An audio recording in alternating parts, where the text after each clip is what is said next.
This is another one of our patient profiles, and who we have here today is Chipper. She is a young female fox squirrel. She is an adult, but she's a young adult, and Chipper has some neurological issues.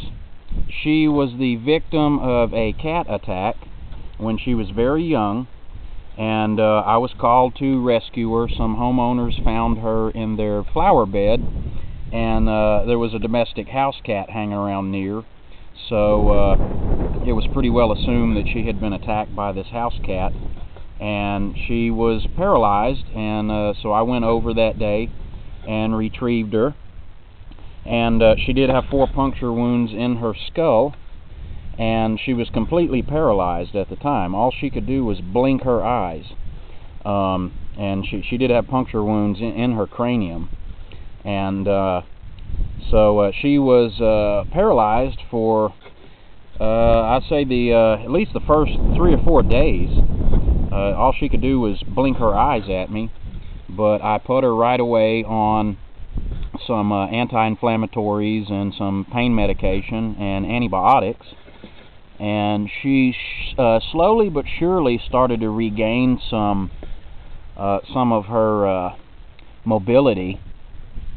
And you can see here she's climbing all around the cage, but it took many months of rehab with her, and I had to actually physically move her limbs through their range of motion, and she had to learn to walk and run, and even months later, when she was several months old and other squirrels her age would have already been independent and jumping from tree limb to tree limb and tree to tree, Chipper did not know how to climb out of a cardboard box. I could literally place her inside a cardboard box on the floor, and she would look at me and just stress out and did not know how to climb out of it.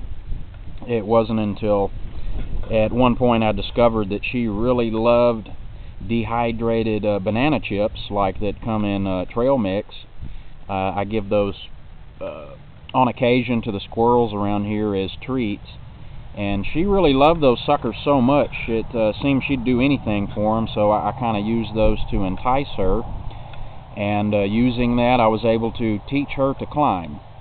And I guess she might have been 4 to 6 months of age at that point before she really started learning to climb. She's still not she's not tip top. She's always going to have some neurological issues. As you can see, she doesn't quite understand the concept of running out the open door and running away. She's never really going to be altogether there, but she can function most of the tasks that she needs to perform on her own. She takes her food and hides it in her cage, just like any squirrel would cache their food. She knows how to drink water and feed herself and go to the bathroom. She grooms herself. I give her bedding material, and she shreds paper and everything else and makes her a nice little comfortable bed.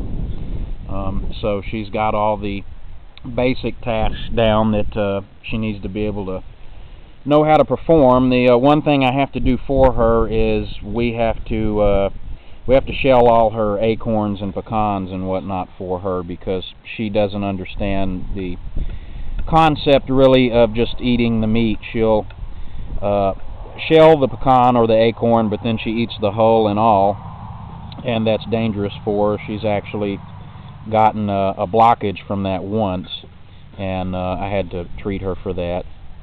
And as you can see here, she's just not ever going to be all together with it, but it's a far cry from where she was in the first few days when I got her. I was afraid.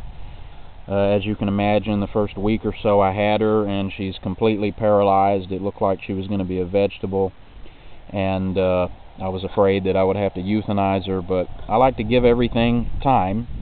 She didn't appear to be in any serious pain at the time, and I had medications, and I was trying to manage that, and I just decided to let her show me with her progress, where what her ultimate fate was going to be, and decided to just give her a little time to show us whether she was going to improve or not. And I think that's a healthy thing to do. There's no need to rush into euthanasia, in my opinion. That's a pretty permanent solution, and unless I get an animal that's just very badly mauled, has lost a lot of blood, is just obviously on its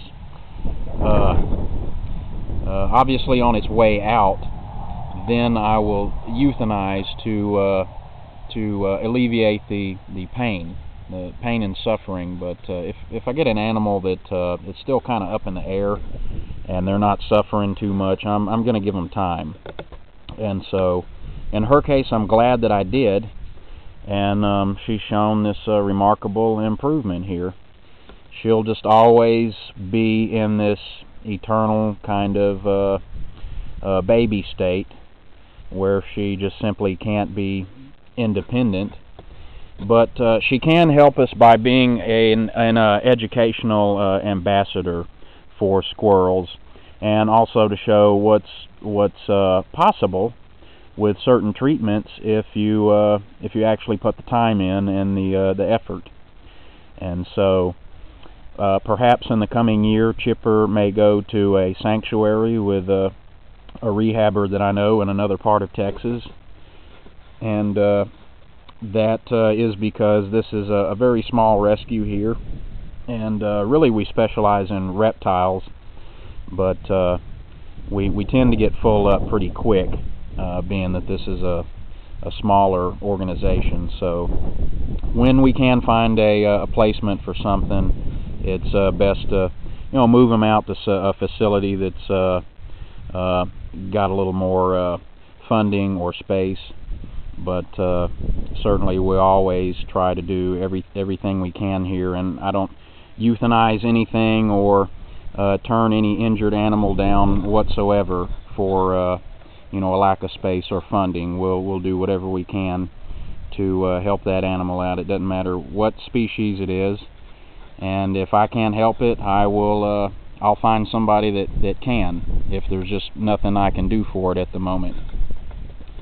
But anyway, she's a real joy to have around, and also kind of uplifts the spirits here when we have so many animals that don't make it, that come in badly injured or ill, and this is a rough business. Like I tell people, it's not all bunny rabbits and rainbows.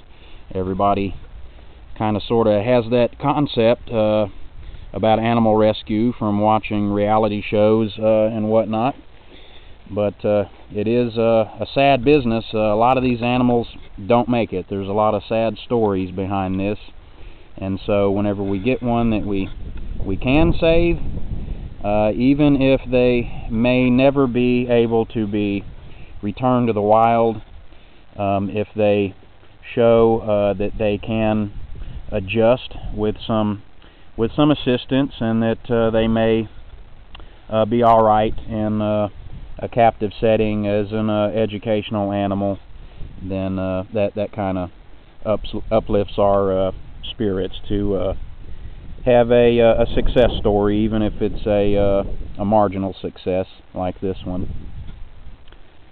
But we're glad to have her.